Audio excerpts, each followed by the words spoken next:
کا قوم اور یادگار دن بنے. مگر یاد رکھیے کہ پہاڑوں کے درگاہ تک یوں ہی نہیں مل گیا بلکہ ہندوستان سے انگریزی تسلط کو ختم کرنے جمہوری نظام قائم کرنے کی داستان انتہائی طویل اور بڑی دلدوز ہے. تاریخ ہمارے اسلاف کی عظیم الشان قربانیوں کی یادگار ہے. ہمارے بزرگوں نے اس ملک کی آزادی کی خاطر جان کی پھانسی لگا دی, پھانسی کے پھندوں کو چوم کر فخر محسوس کیا, اپنا تن من دھن سب کچھ نچھاور کر کے اس ملک کے باشندوں کو انگریزی سامراج کے قبضے استحکام سے ہمیشہ کے لیے نجات دیا. حضرات گرامی, آزادی کی لڑائی میں مسلمانوں نے قائد اور رہنما کا پارٹ ادا کیا اور یہ کہنا کوئی مبالغہ نہ ہوگا کہ اگر مسلمان تحریک آزادی کی شروعات نہ کرتے اور اس میں ہیرا برداشت کا رول نہ نبھاتے تو شاید ہندوستان ابھی بھی غلامی کی زنجیروں میں جکڑا ہوا. حضرات, آج تک میں یہ کہا جاتا ہے کہ انگریزوں کے خلاف مسلح جدوجہد کا آغاز سن 1857 سے ہوا.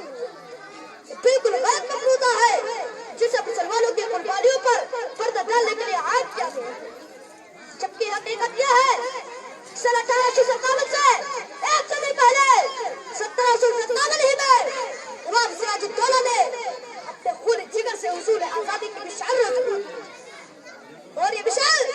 ملک میں منظر گردش کرتی رہی. کبھی یہ مشعل حیدر علی خان ٹیپو سلطان کے ہاتھ میں رہی,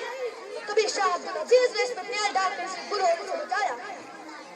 کبھی اس کو سید احمد شہید اور شاہ اسماعیل شہید کریا کریا بستی بستی اٹھائے پھرتے رہے,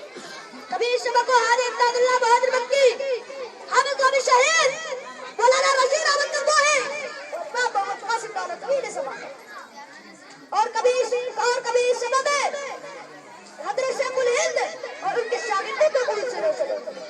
بزرگوں کی قیادت میں ہزاروں لاکھوں لوگوں نے اپنی جانوں کا نذرانہ پیش کیا, گولیاں کھائی, پھانسیوں پر رکھ کے جنا بدل ہوئے, قدم قد کی صحبتیں برداشت کی, تب جا کر 1947 میں آزادی کا سورج بنو.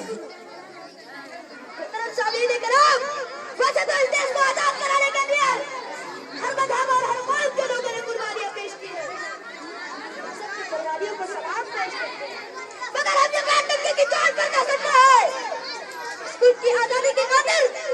مسلمانوں نے جتنا خون بہایا ہے دیگر قوم کا اتنا پسینہ بھی نہیں بہایا.